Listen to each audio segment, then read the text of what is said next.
everyone, Letty here from Party Planner Papery. Today I'm going to share with you a not too shabby shop design team project where I use the June box of the month to make a 6x6 never-ending card. So welcome back everyone. I'm on the design team for the Not Too Shabby Shop for this term. Here's their logo. I'll list their website link and a discount code down in the description box below. Here's a little bit more information. So today I'm featuring the June 2023 box of the month from the Not Too Shabby Shop. Jamie throws in some freebies. I got some free enamel dots there. It comes with 3 stamp sets. The first one's called Happiness is Homemade.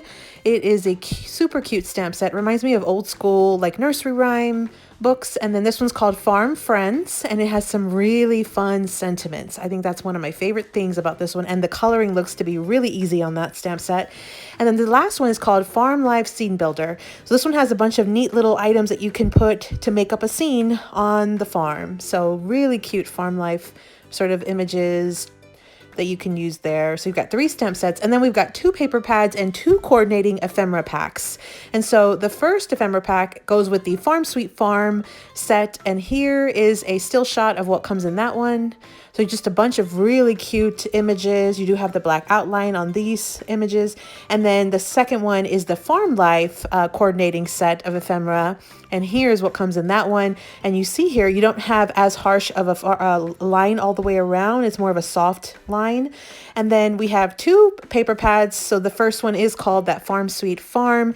It is a 6x6 paper pad, 24 double-sided sheets. So you've got 12 different patterns, 4 of each. It is double-sided. Look at that really cute farm, pattern.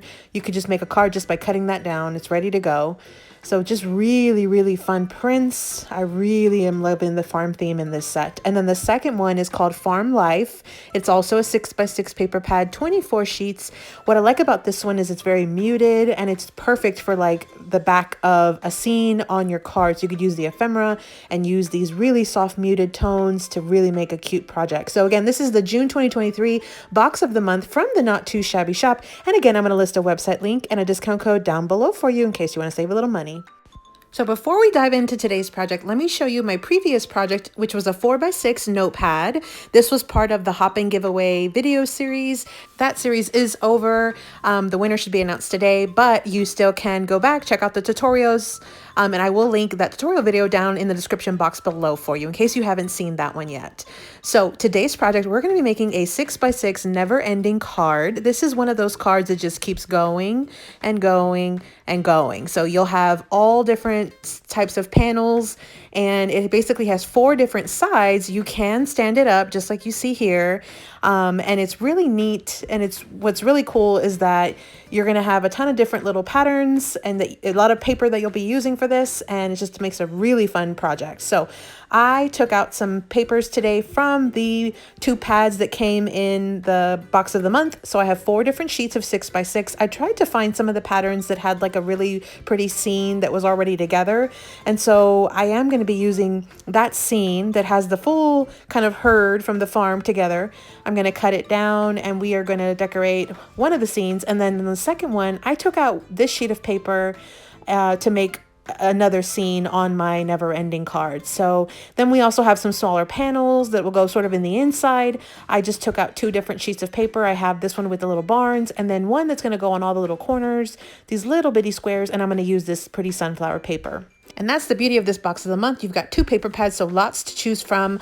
I did pull out 4 sheets, 1 sheet, which is this one from the Farm Life paper pad, and then 3 sheets from the Farm Sweet Farm paper pad. So 4 total sheets. I've got some ephemera pieces out as well. And then I also stamped some of the sentiments from the stamp sets onto some die cut circles and a die cut scallop circle.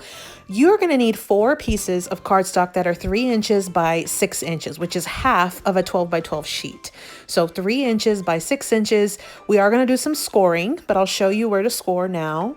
You're going to go ahead and score all 4 panels the same. You're going to score at 1.5 and then 4.5. And what you're going to want to do is flip it over and go ahead and score at the exact same marks, 1.5 and 4.5 on the back side as well. And the reason why you really want to make sure that all of those scored lines are enforced and they're really, really sturdy is because in order to do this never-ending card, you're going to be folding it over and over and over, and you need it to be able to flip-flop back and forth. So we have all of our 4 panels scored. Now, this is kind of optional, but I find it very easy if you do a light score at 1.5 inch on the 3-inch side on 2 of the panels, both at the top and at the bottom. And you'll see why in just a second. So I did just a very light score at 1.5 inches on the top and the bottom, just on one side of 2 of those rectangle panels. You see that? So you have kind of a separation here. Now, the reason why I did a light score, so you'll have 2 with it and 2 without. The reason I did a light score is because when you go to add your glue, that little light score will help you sort of know exactly where to add your glue. So you're going to put 2 panels side by side together vertically, just like this, up and down. And you're going to add glue or adhesive to the 4 little corner squares. So that's why we did those light score lines, was just so we would know where to put it. Then you're going to go ahead and flip the top panels the opposite way. So the bottom ones are vertical, up and down, and the top panels are going to be horizontal or left to right. You're going to add glue to the little corner squares, and I do recommend just starting with 1 and then go ahead and glue your top panel right on top of that. Once that is firmly in place, and you can go ahead and continue to glue the next square and so on and so forth. The reason why I also like to use wet glue for this project is because the wet glue gives you just a little bit of extra wiggle time to kind of adjust. In case you don't get it right on the mark, you can adjust it and you have a little bit of extra drying time. I've glued the top 2 corners. Now I'm going to glue the bottom 2. So I'm going to add 1 bottom corner and then add the top panel that's going to go again horizontal, left to right on top. And then we'll go ahead and finish it off with the final little square in that corner. So you will have a lot of open area on this card, and that's what helps it kind of rotate the pages from one to the next when you're turning it in the never-ending process. And I forgot to mention this, but this card was inspired by Calcott. I will link her channel down below, and the video that I saw that gave me the inspiration for this one, I'm using her design. So definitely check that out. She's amazing. Now you're going to want to kind of fold those 2 long areas, and if you see that they're kind of not turning very easily, you are going to want to cut a sliver off of the 2 long edges. So you saw that where I had my sort of the 2 panels closed and they were not really like opening very easily. I'm going to go ahead and open up the card and sort of just trim off a very slight little sliver off of the 2 longest panels. So not the little short panels, but the actual long 6-inch sides. So now it seems like things are rolling a lot smoother for me. So the next thing I'll do is just go ahead and take my bone folder, and I'm using my fingers as well, to just really enforce all of those folds. And you really want to be able to enforce them because, again, you want to be able to keep continuously folding it and turning it in this, never-ending card. So I am taking my little bone folder there, just really enforcing all of those folds. You see here, the card will stand up. And I tend to think that this is sort of the main view, which is this one with the kind of horizontal patterns or panels. To me, that's the most kind of easy view to stand for this card. So that is kind of what I'm going to use as my main focal point. Each of those squares is 2 3/4 by 2 3/4 for your paper mats. The small rectangles are 1 1/4 by 2 3/4, and then the small little bitty squares are 1 1/4 by 1 1/4. And you'll see you have a ton of those as well. So I'm going to take you step by step. We're going to cut down each of the 4 papers so you know exactly how to cut them down to kind of finish out this never-ending card. And then I'll decorate at the end, and I'll come back for a final recap at the very end of the video. So I have chosen my main print, which is this one. And what I'm going to do is go ahead and cut it at 2 rows of 2 3/4, just like this, from the bottom, because the bottom had more of the pattern print. And so you'll have a little scrap left over. That's normal.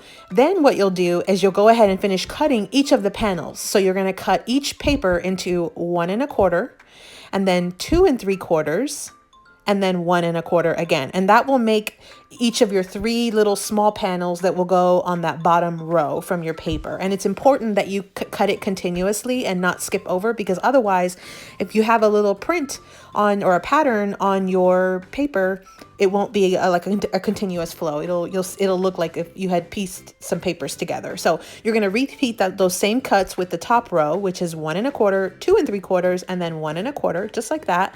And again, you'll have a small scrap. Then the next step will be just to glue down all of those panels to your card base. I have done so off camera. So you see here, this is going to be my main panel. This is the kind of the main view that you see when you stand up the card. And so the next thing I want to do is my next big scene. So I'm going to kind of turn it a couple times until I have another big area.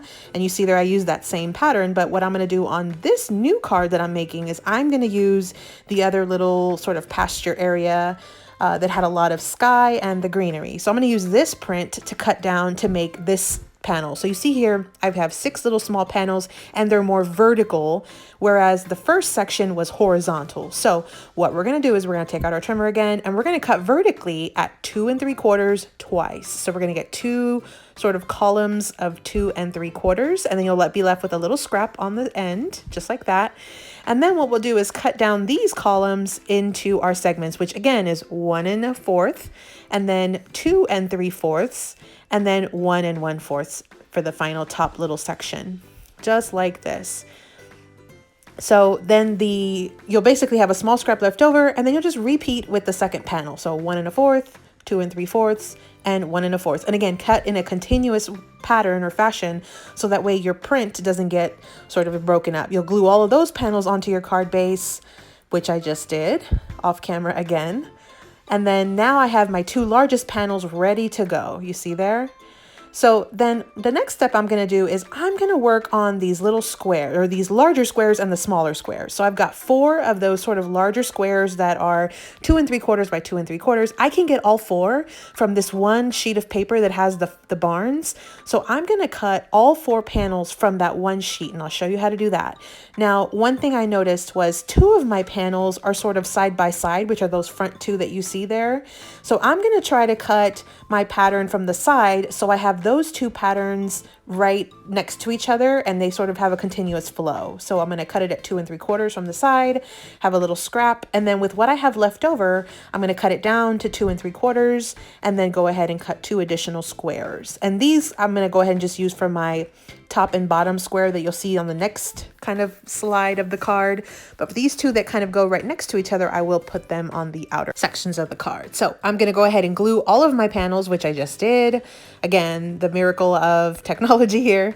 So I've glued all 4 of those panels. Now I'm going to work on the small little squares that I have left, which are 8 of them. And these are 1 1/4 by 1 1/4. I'm going to use the sunflower paper. So again, 1 1/4 by 1 1/4, and I'm going to cut 8 of them from this sheet. We will have a healthy little piece of scrap. So I'm going to cut 2 strips that are 1 1/4 down, and then what I'm going to do is cut those strips down into segments that are 1 1/4. And you will have a lot of scraps. It really doesn't matter which way you cut those squares because they're so far in the corners. They're not really right next to each other, so you should be fine. Just cutting it into those little squares. And so one of the things that I was doing was cutting it into 2.5 inches and then cutting it down to 1 1/4 twice. So I'm going to glue all of my panels on my card base. These are the scraps that I had left over. I just wanted to show you that before I wrap up with my final part of the card. So here is my card. I have not finished adding any embellishments, but you see here you have all of our panels ready to go. The larger squares, the smaller squares, and then of course our full page panels. So this is our never ending card. The next step is simply going to be just to finish decorating with the ephemera pieces and the sentiments. So all of your embellishments that you have, you're going to finish decorating this card, which is what I'll do off camera. I'll come back and I'll do a full recap right here up next. So again, this was the Not Too Shabby Shop June box of the month. We made a 6x6 never ending card, and I added my sentiments right there in the middle. And then you see here, I added some ephemera pieces. I have a you are utterly amazing with a little cow. I have my little panels. And then when you open it, you have also the little howdy, which is kind of neat because I hid it with the corner of that other square. You see that? So that way the sentiments wouldn't clash. And then I have a ton of little images from the ephemera pieces. So super cute. Now on this final panel, I do think it's a little bit plain. So what I'll do is I'll bring in a stamp with like maybe some butterflies, maybe some little bugs. I think I can definitely bring in some additional things and really, really knock this one out of the park. But I think this never ending card is so fun. Definitely worth a try. You might want to just watch this video a couple times and you'll definitely get all of your cuts and your measurements. And once you start making these, you're not going to want to stop. So again, that was our never ending card. I have 2, the one that I made off camera, the one that we made together today. And then I'll also link the video for my previous tutorial down in the description box below. that using this June box of the month from the Not Too Shabby Shop. I have a link and a discount code down below for you in case you want to use that. And you can always check out the hashtag N2SFarmLife for additional inspiration using this box of the month. Thanks for visiting, everyone. I hope you subscribe, like this video, follow me on Instagram. Here are a couple videos I think you might enjoy. Happy crafting!